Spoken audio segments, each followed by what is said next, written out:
Ba là cây nến vàng, mẹ là cây nến xanh, con là cây nến hồng. ba ngọn nến lung linh, ha ha ha, thắp sáng một gia đình.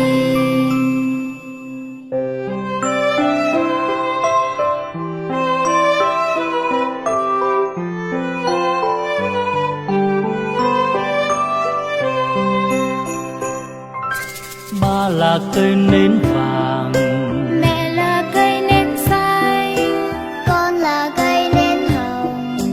ba ngọn nến lung linh, ha ha ha, thắp sáng một gia đình, ha ha